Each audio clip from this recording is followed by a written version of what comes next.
Welcome to the Look Scene series.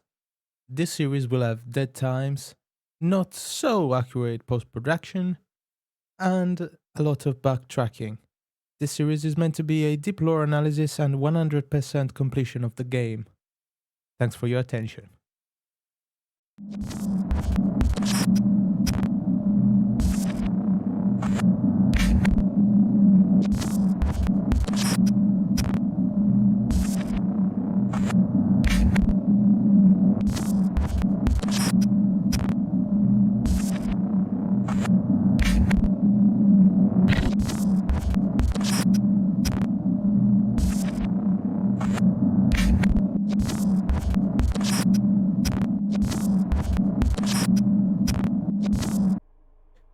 Lasciate ogni speranza o voi che entrate. Hello guys, welcome back to Dante's Cell. I'm Dante, or Jack, and we are back in Dead Space Remake for Lux in Mortus Spatio.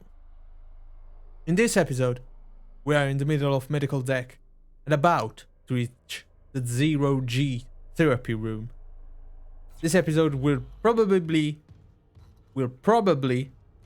be the less reading episode we will have, amongst others, of course. As we saw, there's a lot of level 2 clearance around here. In the previous episode, we met a lot of lockers and boxes that needed security level 2 clearance. I will begin this video with an apology. I cannot for the love of me be entertaining while playing the game, especially if I don't have something to talk about. Now, I have just 70 seconds of oxygen, but by the gods, look at what they have done. When you are outside in space, look at Aegis 7. Look at the hole made from the mine. And look at the Ishimura's side. That is absolutely stunning. But now we have to run before Isaac starts struggling to breathe and just die in a very horrible way. In this section, in the original, there he is, he's dying. In the original, in that section, there was a 10,000 credit card just floating around, okay, that you could get and glitch to have an infinite money hack. Very interesting. And as you can see, in the remake they made something very special. Apart from this piece that completely bugged out. Okay. We are not in 0G, but that is in 0G. For the love of God. When you go into the vacuum of space, Isaac's suit freezes over. Look at that snow and white. A beautiful effect that, as soon as you get inside, of course, with the hotness, begins to slowly melt away until what you get is wet effect on the suit. Look at the wetness on this thing. They did a stunning work with the remake. I will not stop saying so until I breathe. And talking about great job done with the remake, what we got in the remake is the advanced 0G gravity controls that are present in the second and third game. So no more jumping around in this one, like in the 2008 game. We will not jump around. This time we float, we accelerate, we can decide orientation. Before I will stop, before I just throw up because of that was not a great idea. This is the 0G gravity therapy room. And as you can see, I always asked myself if these are just suits or there are actually people embedded in them. And I think these are actual crewmates still locked in there. If you think about it, it's disturbing in a way. Being stuck in 0 G gravity for so long, and probably until they... I went to the wrong side. Thank you, 0 G, for confusing my brain out of existence. There's usually a lot of stuff to pick up in 0 G rooms because it's so confusing. But this time, looks pretty empty. So we will just go to our objective. We should get our hydrogen tank this episode. Exiting 0 gravity. Right? Where is it? There we go. A lot of stuff will start to be put on top of things. So you have to use the kinesis module we got to reach them. Time. It's time. It's time for what exactly? We don't know. Hydrogen canister. Still holding this position. What's happening there? Did you find Nicole? No sign of her yet. But I found some hydrazine that should work on the barricade. I just need to find a shock pad. Okay, work fast, Isaac. I'm trying. Find hydrogen tank. Checked. Now let's get ambushed by leapers. Shall we? There it goes. Now, since my commentary is usually garbage, what I will talk about is strategic dismemberment. Specifically, how I prefer to make my life easier by dismembering specific parts of specific necromorphs. An example is leapers. What I usually aim for What the hell? It shut the whole ship. I'll check it out. is the tail. I usually aim for the tail. No going back that way. Because the tail is the...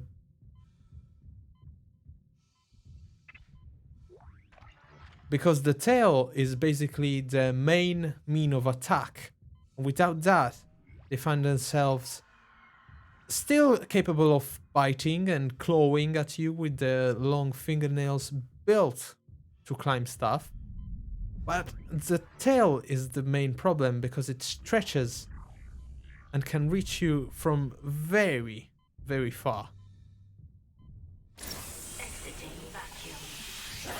Oh my god. Yep, as I was saying, the tail. The tail is the hardest part of a leaper as well, as you can see. And we get to have a close-up of this disgusting man. Look at that.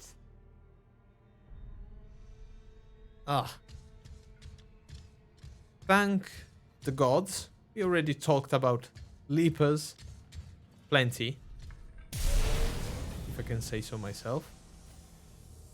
There's no need to talk more Took about one them. step out of the captain's nest and Chen, that thing, he almost got me. You okay? I trapped him in a damaged escape pod.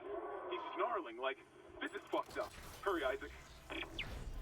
Again, Chen Exiting 0 gravity. is just on Hammond's back, not leaving him alone. Chen is one of the crew members we got to the Ishimura with, and after dying right when we got here, he just keeps getting back as a slasher and follow good old Hammond. And here we get our first schematic. Schematics are basically blueprints that you upload into the shop. But let's see. Submit the schematics to the store to unlock pulse rounds for purchase. Nothing too enjoyable to know. No story related things. No emotional stuff. Plain old that is needed to upgrade everything. As well as a medium med pack. It's the same description. And is a medical gel. But this one restores a medium amount because it's basically 2 gel packs in one package. Another leaper. Leapers are going to be the main attraction in this chapter, along with another necromorph that we still need to meet. There he is. Beautiful little slasher trying to get us from our bats.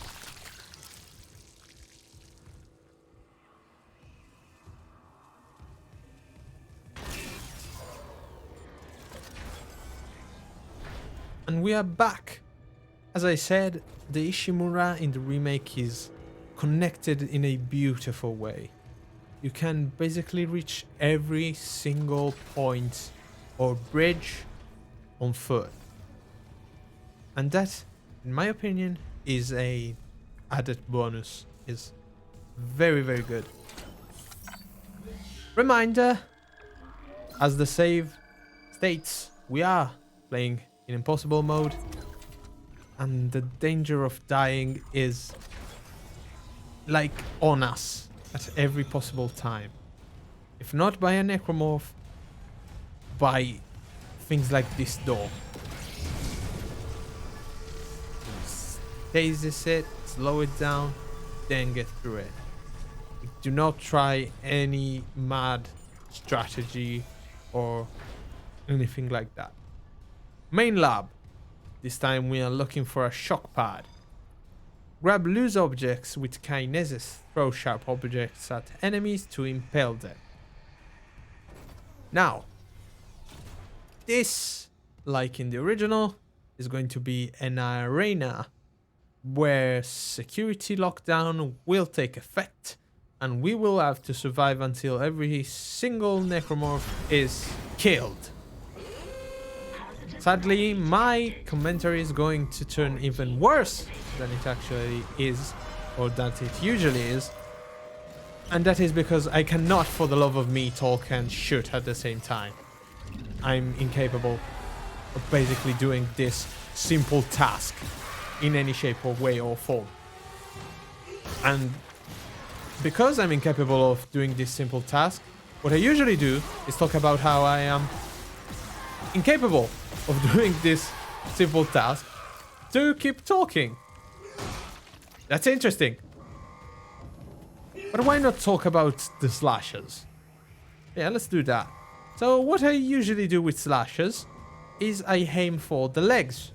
Why the legs first?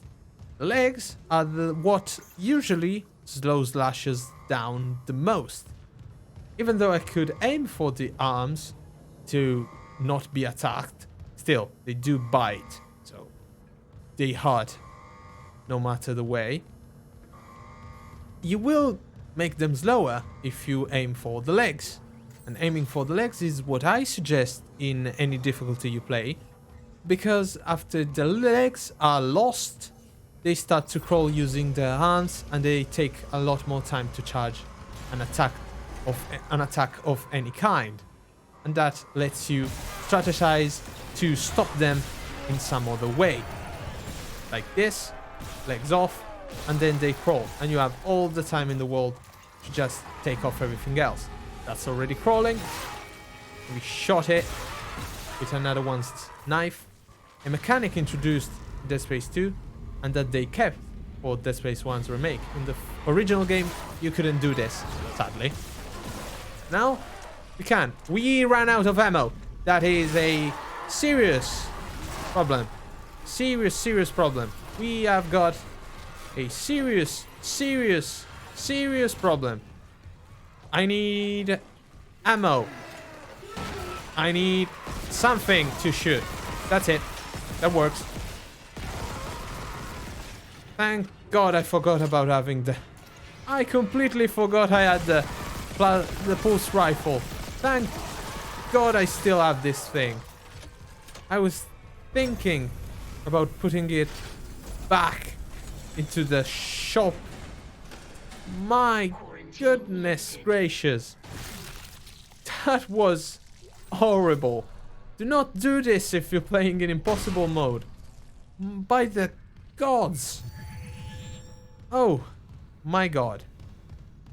Oh, after almost dying again, let's try to get everything done correctly. Usually, after we finish an arena, we go around stomping every single necromorph. Because I don't know what's dropped something or didn't drop something. So the best idea is go and stomp every single thing. Aha. Marker language. You don't know what a marker is? No need to know for now. But what we will do is translate those. Jonas Mercer. Copy to my secure terminal. I convinced Jurgens to show me the video feed from the colony. It's remarkable to finally see what I've sought all my life. The miners, this transformation, the divide death itself. Kyne is erring on the side of caution. His faith has been shaken by these necromorphs, as he calls them. How strange, when my own faith has been so richly rewarded. With or without Kyne, I must study one of these creatures. Or the next best thing. Brennan's patient, for example. So, here we get good old Mr. Charles Mercer talking about a video of what is happening on the colony. And the first time in the game we hear the name necromorphs. There's not much on the remake EA side, but in the wiki, necromorphs are mutated corpses reshaped into horrific new forms by a recombinant extraterrestrial infection derived from a genetic code etched into and transmitted by the markers. The resulting creatures are extremely aggressive and will attack any uninfected organism on sight. The sole purpose of all necromorphs is to acquire more bodies to convert and spread the infection. They are believed by some to be the heralds of humanity's ascension, but on a more practical level, they are the extremely dangerous result of exposure to the enigmatic devices known as the markers. This is in general what a necromorph is, and necromorph is the name given to them by Dr. Kyne, someone that we still don't know anything about. While Dr. Mercer seems to be extremely fixated on these creatures, on these infected humans, and continues to insist on wanting to study them like they're some sort of mythical story creature. But let's get back to these. These are letters that needs to be translated. And now on screen, I will put the table with the symbol and the corresponding letters and numbers.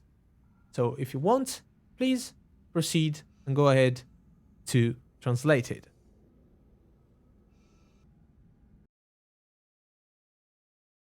If you're done translating, I will translate for you. The first top phrase is "come with me." The lower phrase is "join me in eternal unity." Of course, this could be related to anything really, from religious beliefs to the symptoms of schizophrenia and dementia that the previous logs so casually hinted at. But let's explore some of the rooms, because while that is the road we have to take, here we have Dr. Kyne's room, But what I'm more interested in is getting to Dr. Nicole Brennan's office. Or Isaac's girlfriend. Nicole? It's me. This is a beautiful addition. The fact that Isaac talks in the remake, I will not stress how much it makes the game better. In Nicole's office, we do have an audio log and a text log, and I say let's start from the text log. Patient log, Dr. Nicole Brennan, Senior Medical Officer, Counseling Session number 3, transcript for patient, name redacted. Dr. Brennan, okay, dictation on. I'll keep your name out of the transcript. Jane Doe. Thanks. It's just so hard to remember what's real. Dr. Brennan, your church mentor talked to you again? Jane Doe. He knows me and my girlfriend want to leave. I can feel it. Our last seminar was all about heretics. How every unitologist who leaves is an enemy of humanity. Again, we are hearing talking about unitology. And unitologists are the people that are part of this church, of which Isaac's mother was also a member. Let's remember that. Unitology is big enough to take care of itself. This is about what's right for you. Just be careful. The church pulls out these tricks when they feel threatened. They have neuropsychiatrists too. That is interesting, because that tells us that this church uses neuropsychiatrists. And some of you could say, yeah, maybe they give free therapy to the members. That's not what I believe. I believe that unitology uses neuropsychiatrists to do something that neuropsychiatrists shouldn't do. That is indoctrination. Even if you get out, they'll try to. Dr. Brennan. Sorry, did something happen? Dr. Brennan. I had a patient who I tried, and the son tried so hard, but Here we can see that Nicole is talking about a patient that tried to be cleansed of this church influence. But it didn't work, probably. She's talking about Isaac's mother and Isaac himself, because the patient is Octavia Clark and her son is Isaac. Nicole then says, I will fight for you with everything I've got, but never underestimate how strong the church's pull can be. The Church of Unitology seems to be the bad guys. Without asking ourselves any questions, Unitology is clearly bad. Not only because of what we know that happened with Isaac's mom, but also because of what seems to be happening inside the Ishimura itself. Personal log, Dr. Nicole Brennan. With medication and zero-G therapy, patient Harris is showing improvements. If this continues, there might be hope for the others on Aegis 7. However, Dr. Mercer continues to interfere. He claims Harris's delusions are religiously significant. If I have to make a complaint, I will. I'm not losing my patient over unitology bullshit. Not again. Tracking rig signal. Dr. Nicole Brennan. Rig location? Inconclusive. Manual rig tracking is available. Side mission unlocked. A lot to unpack in this little section. First of all, the audio log talks about the patient called Harris. That is the same patient that we heard Dr. Kyne and Dr. Mercer talk about in the previous episode. But now Nicole says that it's her patient, as stated from Dr. Kyne, and that is doing progress. But Dr. Mercer is interfering. And what she is accusing Dr. Mercer of doing is thinking that what Ares sees is religious revelations, telling us that, most probably, Dr. Mercer is a member of the Church of Unitology. Because Nicole herself, in this log, says that she will not lose another patient because of Unitology. Of course, that other patient that she did lose is Isaac's mom, Octavia. Again, a lot of reference to the first log that we take a good old read of in chapter 1, as soon as we started the game. Another thing is we unlocked a side mission. Side missions are an exquisite addition to the Dead Space game, because I love how they are what they are called, and that is side missions that could be ignored completely without any need to be done. But if you do take the time to do them in this remake, you do get gratifying and very good incentives after you're done. Rewards that are great. Our first side mission from Digging Deeper is Scientific Methods. Nicole, she's everything to me, and she's lost somewhere on board. I have to find her and get us both out of this hell. This is Isaac's personal journal and thoughts. Investigate emergency room.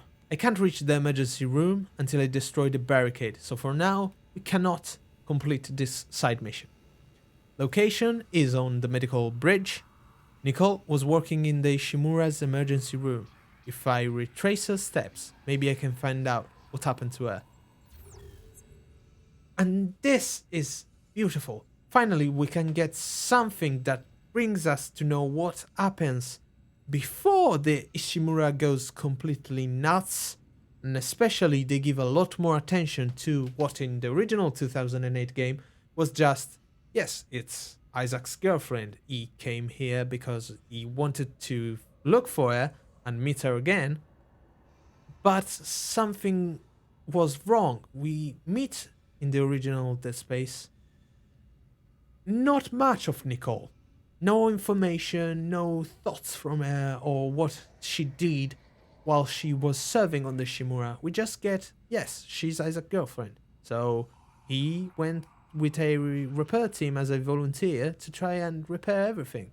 Well, in the remake, he's actually part of Hammond's crew. From what I presume is a year at least, or a couple months. Kendra Daniels being the newest member. Leaving all the theorizing apart, Dr. T. Kyne's room. And this is where the episode is probably going to end, because there's a lot of stuff in this room. But why talk about it when I can show it? Right? Not a lot of impact as soon as you come in, but what keeps my eye glued is this. Join us in paradise. And this symbol we already saw on the pieces of paper at the beginning of the chapter in the main medical room. This obelisk intertwined shape, but this time talking about paradise. I never showed images of Unitology or things like that, but I do think that in the right times we can get some information out of everything. A text log is what greets us. From the personal log of Dr. T. Kyne, Chief Science Officer, basically is the head of the medical bridge. The video logs from the colony are poor quality, but I've seen enough to confirm the discovery to Ben. The artifact appears to be a genuine marker. Again, this name, the marker. You don't know what a marker is? I'm guessing it's not what you use to mark words in the book. but the first to be found since unitology's founding. This tells us that the marker is probably what started this unitology church. But what is a marker? It's not told to us. We must get it on board at the first opportunity so I can begin a proper study. I can't even imagine the potential of such a find. The black marker offered revelations beyond our wildest dreams, and that was without the benefits of current analytical technology. This new marker, what secrets could it have? What wonders could it offer to humanity, to the Church of Unitology? Without EarthGov here to seize them first? This marker could herald the dawn of a new age, and I will do my part to see that age come to pass. Maybe this is fate. In the darkest time of my life, the Church and its teachings comforted me, saved me, and now I'm here, in the right place at the right time, to be of service to all humanity, to repay those blessings. Amelia, if only you could be here now. So, before we move on, let's talk about a couple of words we get right in between all these things. The first being the black marker. The black marker is a marker, but not any marker. It's specified that it is black. The reason? I could tell you, but we could wait as well. I will wait because I want another name to be introduced before I go and speak about markers in general. What I want to concentrate on is what wonders could it offer to humanity, to the Church of Unitology.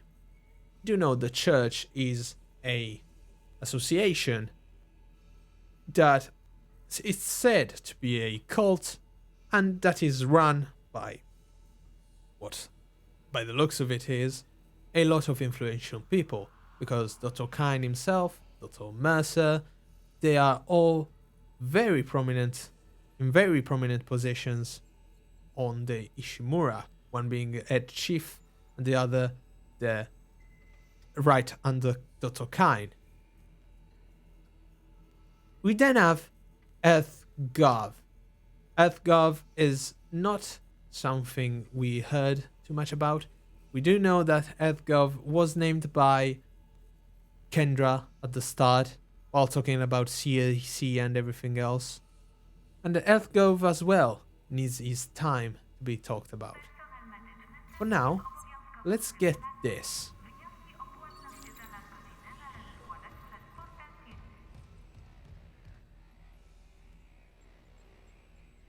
Ben, what in God's name is happening down there?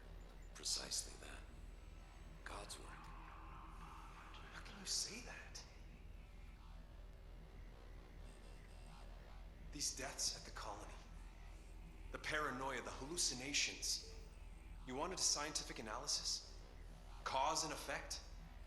Well, it all began after they raised the marker. What are you so worried about? The marker is divine. We know this. Look, it'll be on board tomorrow. You can study it then. Put your mind at ease. At ease? People are dying. How can that be the transformation the teachings promise? We're witnessing a new beginning, Terrence. For unitology, for humanity. Of course our faith is being tested. Everything is about to change. That's what worries me. And recording. Seal entry.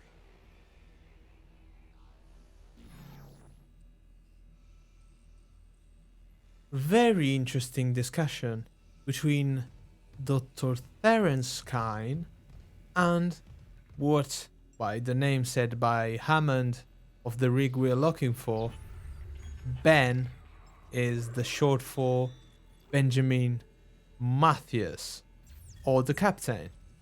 And by the talk they just had, Terence is a unitologist as well.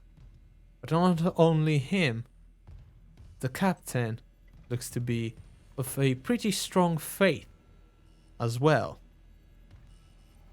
You might think the room is done, not more is hiding inside. What I did discover in the original as well is this. Dr. Kyne does possess a secret room right here. Now, on the wall, we could just say it's a representation of the symbol of unitology. As the looks of it, this could be the shape of a marker with the addition of an eye for a lot of them in this iteration. And that is because of a lot of discrepancies on what Terence thinks. You can see various designs about the marker, a lot of shapes, different, thicknesses of lines, drawings. But what's interesting in this room are these two writings. Don't believe the lies, read what they really say. And this is supposed to be the alphabet that we see along the walls and that we already translated. Some letters here are cancelled out, but I will put on screen again the translator board so all of you can have it when we are translating phrases. And speaking of translating phrases, we will not try to translate this specific phrase that is completely gibberished out, but this time should try to decipher these two pieces of papers at the top, this one and this one. Again, here's the translation table and let's translate.